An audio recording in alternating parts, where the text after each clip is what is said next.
Good morning, good morning, good morning, fam. It's your girl, Miss Diva Trucker. I'm coming to you today. I'm out here in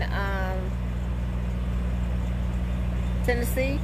Okay, headed down this morning to deliver my load. So we were supposed to make it there last night, but we didn't because we had a blowout on the side of the road. So we came to the truck stop.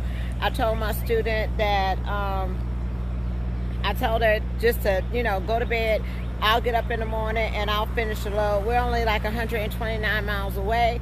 So I decided that I'll get up this morning, deliver, and she'll take over after that, okay? But I just wanted to come and tell you, this is a message to females that are going to school or in training or anything like that. My student that I have right now is just amazing, okay? She came from another school, another company, and she had to leave. She felt that she had to leave because she felt like she was being harassed. She felt like, she wasn't getting the proper training, and she was placed in a situation that made her want to get out of that situation. So she came over here to LTI, and now she's on my truck. She's an amazing driver. She quit 1 week before she was supposed to upgrade. So you can imagine how bad her situation was to make somebody want to get off a truck, leave a company, and go somewhere else because of being harassed, okay? The incident, I hope that after talking to her and, going over some of the things that she have experienced so far out here in the industry, being a new driver, I hope that she shares her story with you all, okay? Because it will help you all to realize some of the things that you should do if you ever in a situation where you have a male trainer that may be saying inappropriate things to you, or harassing you in some kind of way, or just being totally inappropriate and unprofessional, okay? So after talking to her, this young lady, she's 32 years old. She came out here in the industry because she wanted to provide a better living for her daughter. She has one daughter, wanted to provide a better living for her daughter, okay? And so she went to trucking school, finished trucking school, got on a truck with a trainer. And one of the things that her trainer told her was that, if you don't make money driving this truck, there's some other ways you can make some money, okay? There's some other ways that you can make some money if you don't make no money driving a truck, okay? Which was insinuating that, if she could get herself out here and make some little extra money, which is kind of inappropriate, okay? We're supposed to be treated out here like we're professionals. I wish we had some sort of standard that everybody had to abide by as a trainer to when we out here training these students, they are in a vulnerable situation when you put somebody on a truck with a male that they do not know, never met in their life, and you have to spend 24 hours with this person for the next 4 to 6 weeks, okay? There should be some kind of standard in place of the do's and don'ts out here in the trucking industry. And there should be some accountability when these female drivers are reporting these incidents to the company and there's nothing being done about it, okay? Where is the reports, the official word of what happened? How do you follow up? There's no disciplinary procedure after these things happen. These trainers get back in the truck, they go on to their next student, okay? A lot of the cases that these females go through are unreported, undocumented, okay? And we want to change that because we want this industry to be a safe place for females and young women that's getting out here on the road. They should not have to go through this, okay? I understand we all sacrifice. I understand that we all have to pay our dues out here as far as getting on the road. But when it comes to harassment, when it comes to making these sexual comments and putting people in vulnerable situations, that's what's got to change. That's what has to change out here. And And the only people that can change it is us, the drivers, us, the professionals, people that we call ourselves, us, the trainers out here to hold ourselves accountable and to up and be and have a higher standard out here. I mean, when she told me everything that she went through with her past company and also the things that she's dealing with in life, it just makes you feel some sort of way, okay? She has the heart to do this job. She drives excellent, okay? One thing that handicapped her is that Trainer never taught her how to back up a truck. Trainer never taught her how to couple and uncouple a trailer, okay? So those are the things that will handicap you as a female if you're sitting in a truck and the male trainer doesn't allow you to get outside that truck and only thing that you do is drive, okay, down the street. She's an excellent driver. She can drive down the street. She can watch her curves, watch her trailer, but it's more to that. It's a lot more. She don't even know how to fuel the truck. How you be in a truck with someone for 3 weeks and can't put fuel in the truck, okay? Don't know how to slide your tandems. Don't know how to weigh your load. This is 1 week before she's supposed to get off the truck. And these are the skills that she should have mastered in those first 3 weeks of training, okay? So, you're not doing us any favors. We're not having any favors by not knowing how to do all this stuff. Do I mind teaching that stuff? No, because she got the driving down. I don't have to worry about her not staying in her lanes or watching her mirrors or anything like that. It's just the other little things that she has to get down, such as the backing, such as coupling, uncoupling the trailer, such as fueling your truck, such as sliding your tandems. Those things that you have to learn, okay? And just with her sharing her story and everything that's done happened to her, y'all, I'm going to talk to her a little bit more to see if she will open up and share some of the things, because I think it will help a lot of women that do decide that they want to come out here in this industry and some of the things that they go through. I can't tell you those things. The reason why I can't, because I didn't go through them, okay? You have to hear it from people that actually been harassed, that actually been assaulted, that actually been through these things. And a lot of them are scared to talk. A lot of them are scared to tell you what happened to them. Mainly, it could be, I don't know, embarrassed. Maybe it could be they're afraid that they're not going to succeed. Maybe it could be, it's a lot of different ways that people think that they just keep things to themselves. And I don't want them to keep it to themselves. I want you to tell your story. I want you to say what happened to you, so people will understand, as people will start paying attention to what's going on out here, okay? The only people that can make a change is us. It's us, and it has to start somewhere. And I am seeing this cycle over and over and over again with these females that are coming out here that's going through a whole lot that they don't have to go through, just being out here. She's out here just trying to make it. I mean, starting over 3 times, getting out here and trying to get your license, being on a truck, starting over. It takes a lot to have to be completed with your training, to get off somebody's truck, go to a whole nother company with no money, get on somebody else's truck and got to do the whole process again. Okay? So it really takes a whole lot. So I have a lot of respect for her.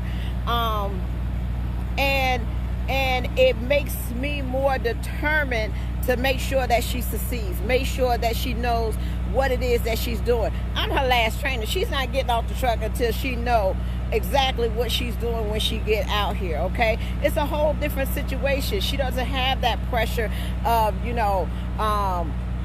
somebody wanting to sleep with you and all this kind of stuff. And then I have to teach her how to protect herself. Last night, we was out here and we had a blowout like 1:30 in the morning. I shared the story on Facebook a little bit earlier. We had a blowout at 1:30 in the morning. So, usually A lot of times, I will be honest with you, a lot of times if I have a blowout, I'll check it out and see if it's not, shredding all over the place or whatever, and a truck stop is really close.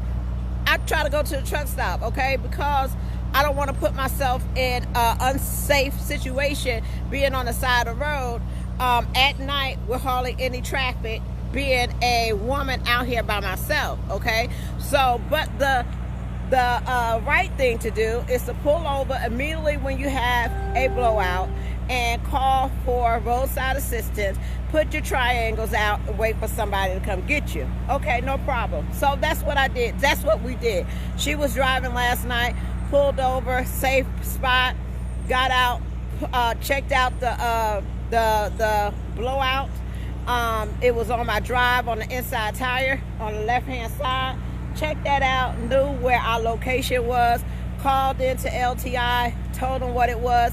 And it wasn't a sense of urgency that I felt. I felt I was going to be out there for a long time. And we put the triangles out. Soon as we did that,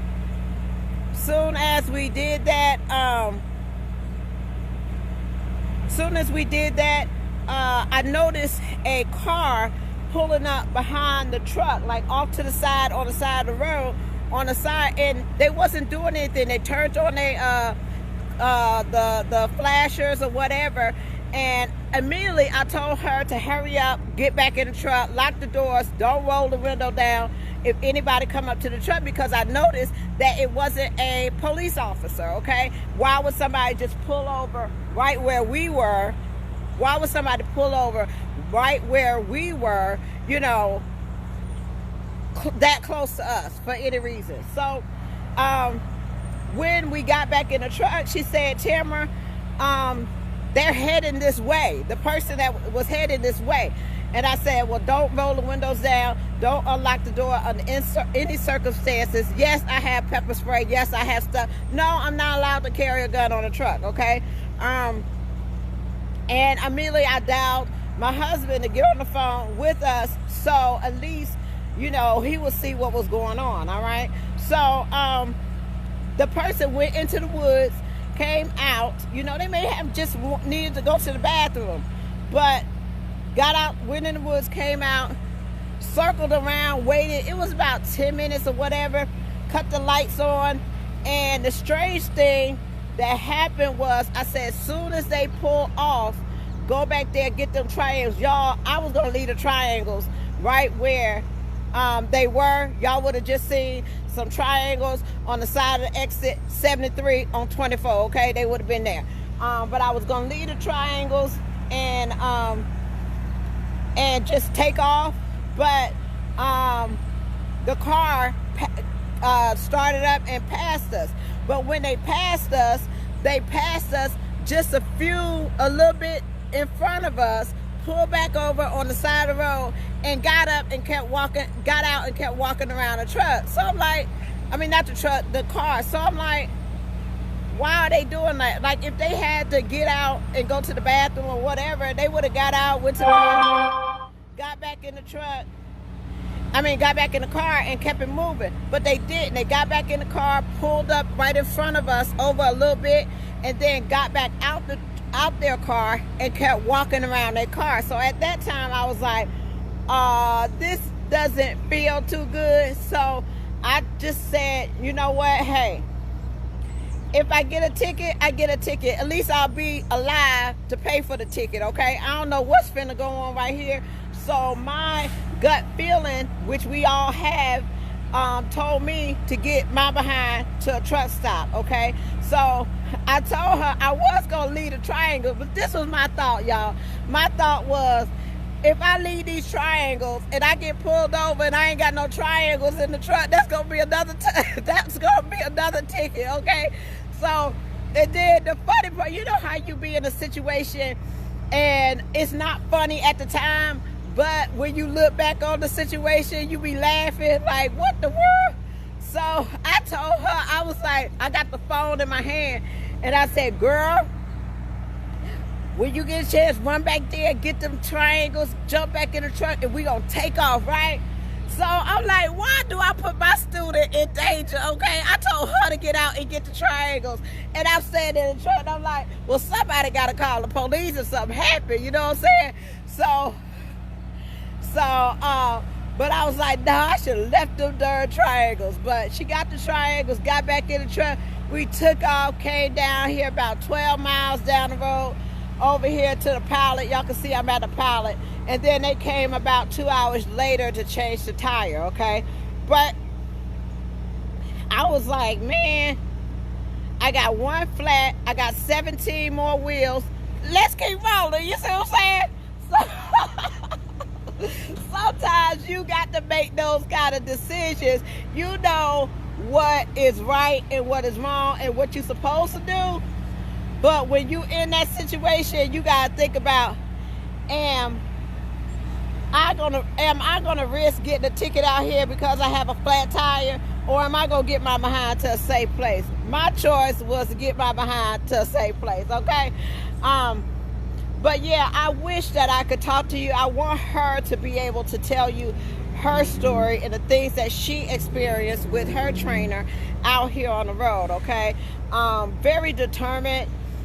She's very determined. As like I said, y'all, as far as her driving, but that's why y'all haven't heard from me, because this is our first week. We got about 3 more weeks to go. I don't see her having a problem upgrading. There's not a lot that I have to tell her when, you know, it's driving and things like that. One of the points that I will go over with her today, because it's Friday, one of those points is to make sure you slow down on the exit. When it say 20 miles per hour, you better be at 20 miles, half of that, going around those curves on that exit. Why is that so important? Because you can easily roll that truck, okay? Easily roll that truck on the exit, and especially with 44. I knew when I picked up this Budweiser load, I knew it was going to be a problem, because the load is so heavy. It's like 79 for 80, okay? So, and it was real heavy on the drives, and I evened it out as much as I can. But I knew it was going to be a problem. But let me, what else I was saying? What was I saying, y'all? But as far as her driving and things like that, there's just some other things that she needs. Oh, what I'm going to talk to her today about, one of the, every week I give what is called feedback, okay? What we need to improve on next week. The great things that she's doing right now, her driving is excellent. The miles that she's driving, she doesn't complain. She takes her breaks and do what she has to do out here on the road, okay? Backing, we got to work on the backing, but the good thing about the backing, there's no oversteering, okay? There's not a lot of oversteering, trying to get in the hole. She's getting in there, turning, making her angles, getting in there, straightening up the truck, and just easing back in the hole. I'm gonna start doing some videos now that I got a student on the truck. I'm gonna show y'all how I back in the hole. I'm gonna show y'all some things that may help you all out on the road while you're training, or just may help you in general as far as some tips. Real easy and simple, and you can realize when somebody has it, because once you show them the technique of how to set your trailer up, like coming in here, setting them drives right there, turning out to the opposite direction. Once you see that hole open up, you're gonna straighten your trailer out, and from there, when you're doing a straight line back, you just gonna move it a little bit. You ain't gonna do all this and all this and all that kind of stuff. That's how I know you're a rookie, when you doing all these major overturns, okay? But if you just ease it back in there, you know, just a little bit, just move it to the sides like a slow, it's like a slow stroll back in the hole, okay? You just go move it to the side a little bit, just a little bit over here. If it's going over there a little bit too much, you just gonna move it back over here. If it's going, you know, until you get center, and then once you center, you just back on in there, just like that. You just walk it back, just like that. Pop your brakes, get out, you know, and do your thing, okay? But that's one of my challenges, is to, when you get out here on the road as a female driver, I want y'all to be the best of the best, okay? I want you earn your respect out here by knowing your job and knowing what it is that you're doing out here on the road. That's how people respect you, especially people that's been in this industry for a long time. They have no respect for people that's out here that don't know what they're doing, okay? They have a lot of respect if you take time and you learn your craft and you be professional and perfect that craft, okay? That's what they respect. So that's my job, to teach her over the next couple of weeks of just learning those maneuvers as far as backing, learning the reefer, how to set the reefer trailer, learning what to look for when you scale. Never scale the load. Been out on the road 3 weeks, never scale the load, okay? Don't know 12, 24, 24. Okay, why we have to slide this? This is not something you should be asking after being trained for 3 weeks on the road, okay? This is something that you should know that we may need to brush up on, but that's okay. The hard part is done. The hard part, as far as her driving and all that kind of stuff, don't have to worry about that. We just got to focus on the small things and work on that. So that's going to be one of my feedbacks for today. Y'all, I got my shirt on backwards, but I got it on inside out. Lord, I done put my shirt on inside out. Y'all ain't said nothing. I'm sitting up here doing a live feed and said, Tamara, your shirt is inside out. Y'all ain't said nothing, but that's okay. One of the critiques or one of the feedbacks that I'm gonna do today is going to be getting on and off, not on the X's, but off the X's. Get that speed down. We're not in a race out here. When you going around that curve, you will flip that truck if you don't get that speed down, okay? Get your speed down. Take your time. This is not a race. When we're in shippers and receivers in the parking lots, I don't know if somebody just told her, girl, you're going to have to get faster or whatever because it's like a rush. And I'm like, no, slow down, take your time. And that's the way you don't make mistakes. But other than that, the no problem with direction, know how to plan a route, trip planning is good. Getting on off the exits, we got to work on. What else we need to work on? Speed, slow down. Construction zone, slow down. Make sure you not going fast through a construction zone. And just some other things that I wrote down in the truck that we'll go over today. But as far as overall experience, is going pretty well. Hopefully I can get her on camera, to talk to y'all if she feels like opening up about her situation or what happened to her with her trainer at school and training. If she feels comfortable with that, I will let her tell her story. But if not, it's okay. What did she do when she found herself in that situation? She reported it. What happened? Nothing. Okay? Because that's the first thing I'm going to ask you. Well, when you was in that situation, what did you do? Did you tell somebody? Did you let somebody know what was going on? She said, yeah, I reported. I told them. What happened? Nothing. Nothing. Okay? So, let me tell you something. You sexually harassed me. It's just like anything else. I don't care. We on the street, we on a truck, we in the parking lot, we in the pilot. I don't care where we at. You sexually harass me, or you do something that I know that you should not be doing, and you try me anyway, we gonna bypass calling the office and the HR and all that kind of stuff. See, since they ain't gonna do nothing, we're gonna just go ahead and bypass that. We just gonna automatically call the police at the time that it happens, okay? And let them know. We're gonna get it on paper. We're gonna document. We're gonna get a report. I tell y'all, document. Always document. It's always a he say, she say. Okay, never put yourself in a situation of a he say, she say. It's just you and him on the truck, okay? Get you some documentation. What you say, record it. What did you say? Come back again. What did you say?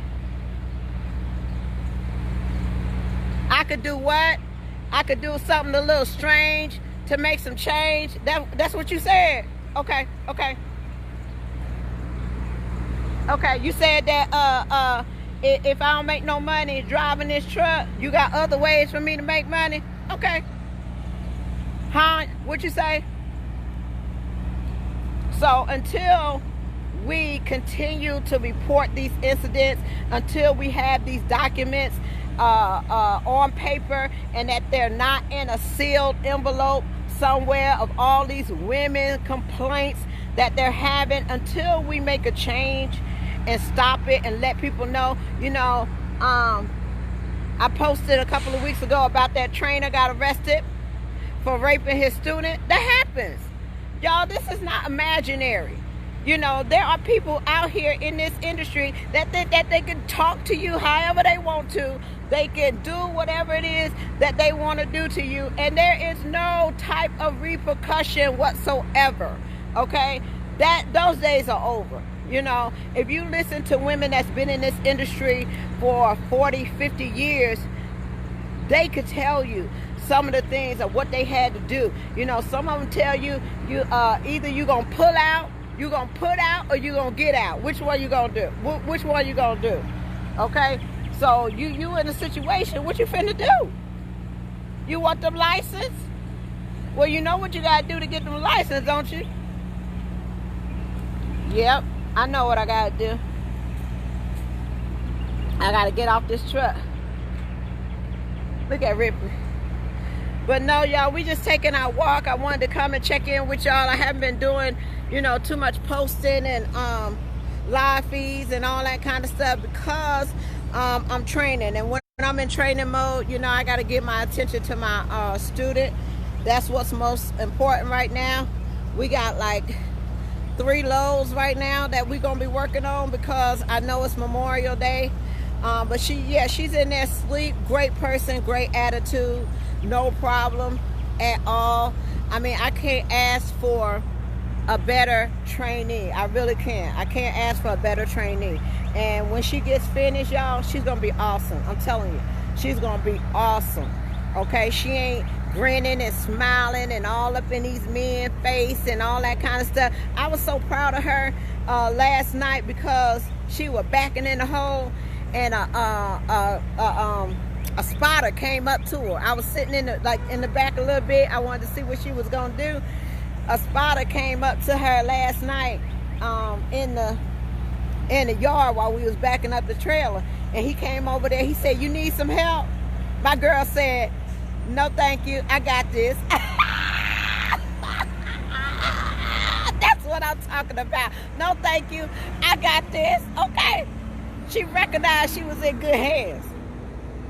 She said, "No, thank you. I got this." And you should see the reaction. I love to see the reaction on a person's face when they learn how to back up. That is the most awesome feeling. When you learn how to back up, when you could turn that truck around and you could straighten it up, and all you see in the back of you is an empty space, baby, let me tell you something. That's an awesome feeling. It's frustrating when you trying and can't get it right, and it makes her want to work harder. When she see that she doing it, it makes her want to work harder. I'm telling you, last night, baby, let me tell you something. And then I did raise my voice a little bit, okay, y'all? I'm going to be honest. I did raise my voice a little bit because you can't get out here and just treat that wheel. You can't treat that wheel like you got to get aggressive with it. You know what I'm saying? When you get up there, you got to know what you're doing when you finna set your trailer up. You get there, you look at it, you look over there, you say, "Okay, that's my spot. Let's go. Let's get it." Turn that truck, swing it around. Don't be just, don't do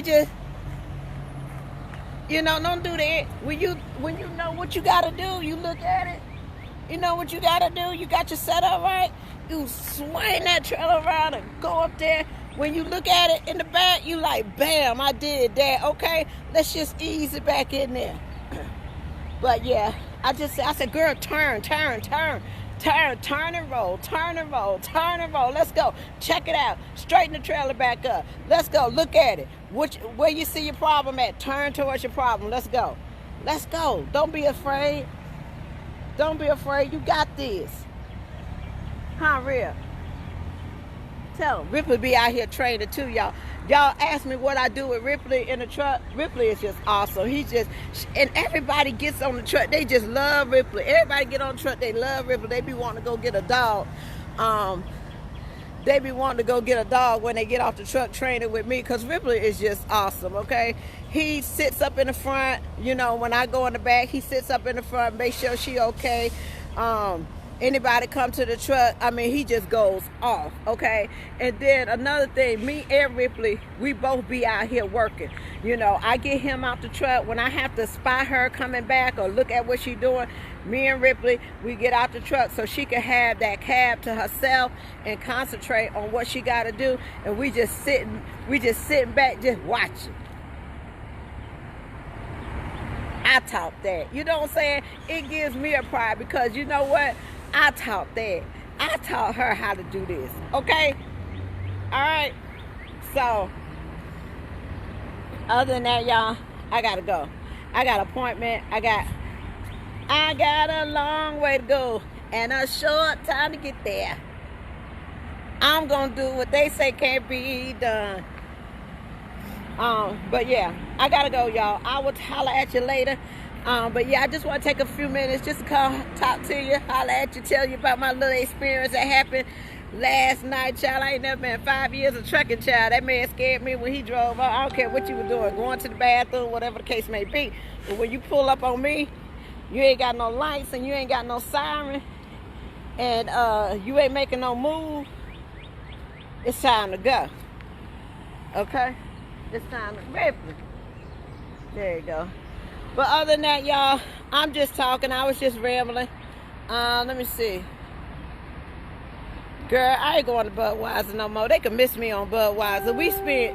We spent 3 hours over there, you know. And then when you dealing with somebody with an attitude, that's what I hate. You go in there, you try to do your job and everything, and you go up in there, here you go. What's your pickup number? Can you ask me a little bit nicer for my pickup number?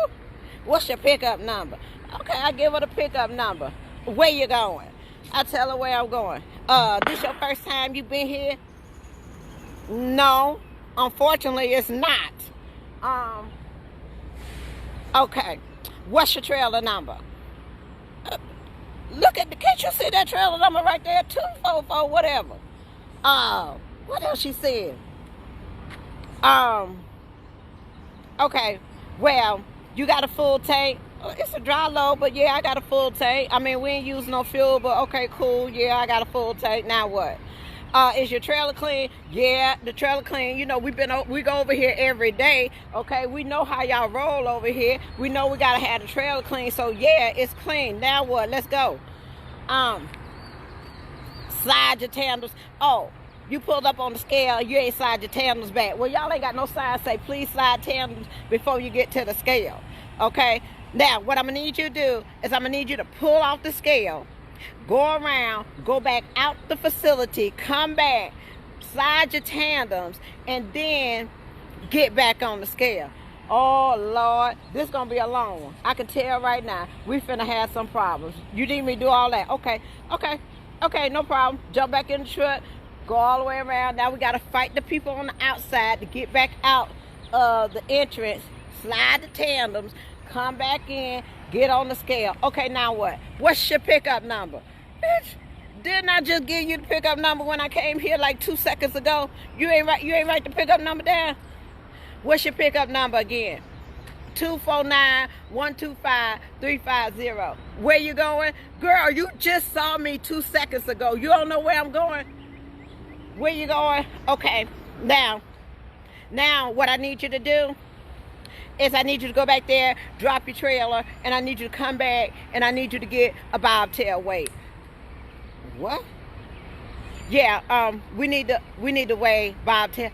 I've been in here I don't know how many times. Okay, no problem. Bobtail weight. You need a bobtail weight? We're going to get you a bobtail weight. Okay, come on, let's go. Roll around there, drop the trailer, come back up. To come out, they got a new sign, no exit. Now you got to go back through the line again and come back around and get the bobtail weight. Okay, we got the bobtail weight. Okay, now you go pick up trailer 2885. All right, we'll go back there. We go pick up trailer 2885. Here we go. Move the tailors up. Here we go. Get on the scale. 36, 12, wait a minute, 11, 30, 34, 36, 32 something, but my weight was 79, 480, so I knew I was good. All I had to do was slide it up. Here I go again. Get off the scale, move the tails up, come back around, get back in line, scale out. Girl, it was 3 hours trying to pick up a load. And our yard is right down the street. Can't somebody local go get that? I can't do it no more. I can't. I'm sorry. I can't. It's too much. It's overwhelming. It's too stressful. Especially when you got to deal with somebody that is just, really don't care. So finally, after trying to get the load, 3 hours, get on the road, and I knew it was going to be a problem. I said, this load is heavy, and one of these tires is about to bust. I could just feel it. Lo and behold, 1:30 in the morning, bam. I hope it was on the trailer, but the darn thing was on the drive. I just got tires too. So what I do is put a temporary on there till I get to the yard, get the regular tire, and switch it out there. Because it's a little bit cheaper, girl. We try to save money out here any way possible. But other than that, let me go. I got to change my shirt. I got my shirt on backwards. Y'all ain't said nothing. All this time, did a whole live feed with my shirt on backwards. Let me go in here and try to change my shirt and get back down here for this delivery, going down here to Georgia, then Kentucky, then I'm going back to Georgia, then I'm going somewhere else. I don't know. I'm just moving. Okay? I holla. Bye. Ripley, you want to say something? Go do your pre-trip. Rip. Do your pre-trip. Hey, go do your pre-trip. Go check out everything. Go check out the tires and everything. Make sure everything is kosher. Okay? Check the seal. Go back there and check your seal. You see anything? You see anything? Huh? Go over there and check the tires out. See if you see anything. You see something? Go look up under the trailer. See if the kingpin connected. Can you do that? Make yourself useful. All right, y'all. Y'all see that? Y'all see that? Y'all see that? That's my student when you get through. That's Miss Diva Trucker student. She back up in that hole. Huh? She got that. There you go. At 2 o'clock in the morning. When you get through, 9. Bye.